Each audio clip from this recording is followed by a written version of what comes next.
हमें अगले दिन दोपहर का सीन दिखा रहता है जब मिसेस क्विलन बहुत ज्यादा गुस्सा थी। उसको बताया जाता है कि ड्यूक एम्पर के पास चले गए हैं। तो वो सारे के सारे बर्तन दीवार पे फेंकती है और उसके सामने वही मेड खड़ी थी। वो कहती है क्या सच में वो मेरे जागने से पहले चला गया? तो मेड कहती है जी बिल्कुल। तो वो कहती है आखिर तुम मुझे अभी ये क्यों बता रही हो? तो वो बहुत ज्यादा डरी हुई थी। वो कहती है मुझे माफ कर दे, ये मेरी गलती है, प्लीज मुझे बख्श दे। तो मिसेस क्विलन कहती है तुम बेवकूफ, तुम्हें उस पर नजर रखने के लिए भेजा था, लेकिन वो मेरे जागने से पहले कैसे चला गया? और वो सोचती है वाइकाउंट फोर्ड्री, उनको भी ड्यूक ने बाहर भेज दिया और मेरा वो प्लान जो एलिस को बर्बाद करने का था वो भी बर्बाद हो गया। अगर ऐसे चलता रहा तो मेरी पोजीशन और सब कुछ मुझे छीन जाएगा। तो उसकी वर्डर कहती है मैडम। तो वो कहती है क्या अब तुम मुझे क्यों बुला रही हो? तो वो कहती है क्या अब भी आपके पास यूजफुल कार्ड्स नहीं बचे हुए? तो वो कहती है क्या कार्ड्स?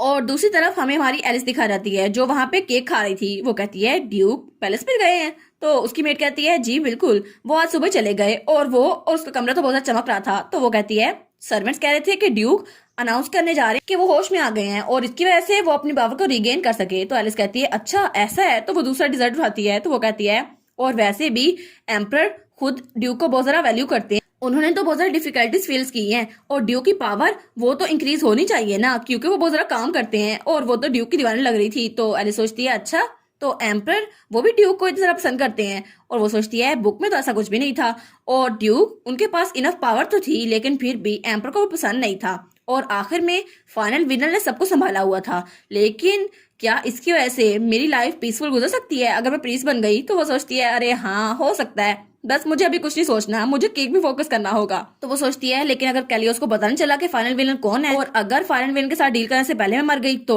तो वो कहती है नहीं नहीं मेरी जिंदगी तो सारी बेकार चली जाएगी ना। और वैसे भी सीना को तो लास्ट मोमेंट में पता चला था ना, लेकिन मुझे तो पता है अगर ऐसा हुआ तो सबसे सेफेस्ट जगह टेम्पल ही है।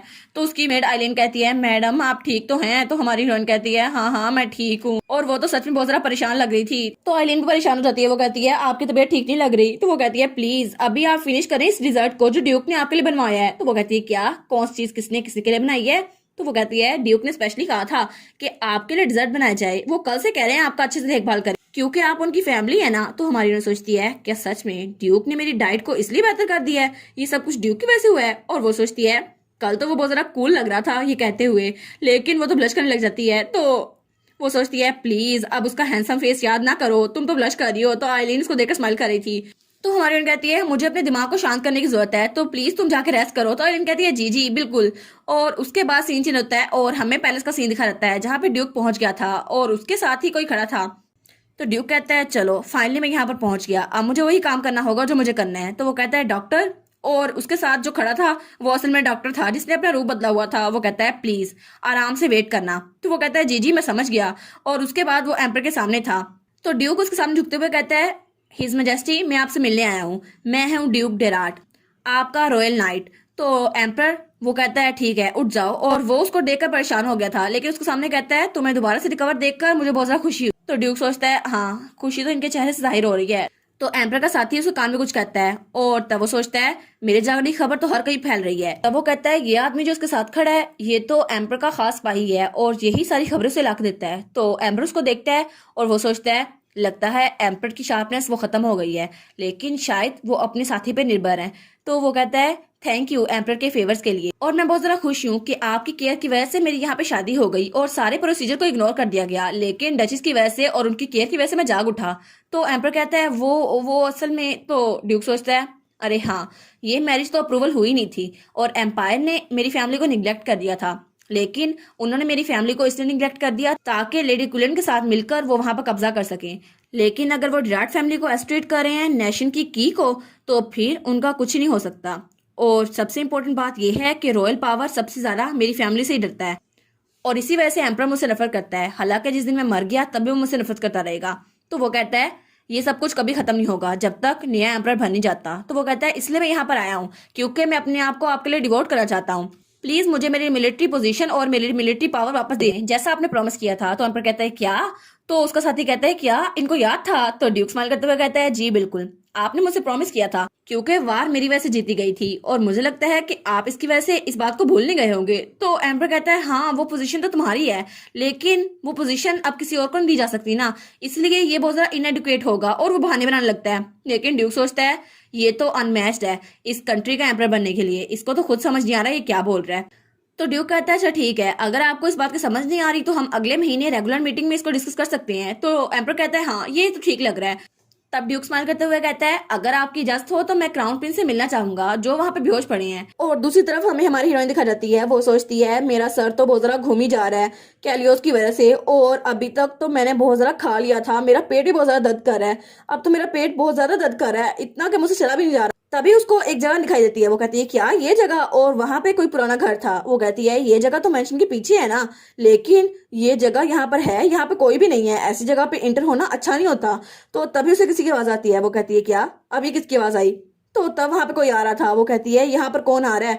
तो वहां पर उसकी वही पुरानी मेट थी। वो सोचती है क्या ये बैरिस नहीं है, लेकिन अगर इसने मुझे देख लिया तो वो कहती है अगर हम अभी मिल गए तो अभी ये मेरे बाल पकड़ लेगी, लेकिन मुझे इससे बाल नहीं पकड़वाने। तो वो जल्दी से उस घर के अंदर भाग जाती है। वो कहती है छुप जाते हैं, अभी थोड़ी देर के लिए मैं यहाँ पे छुप जाती हूँ। तो वो दरवाजा खोल के अंदर दाखिल हो गई थी और वो तो वहां पे छुपी हुई थी, लेकिन वो खिड़की के साथ खड़ी थी। तभी उसे आवाज आती है बैरिस। तो उसको कोई बुला रहा था।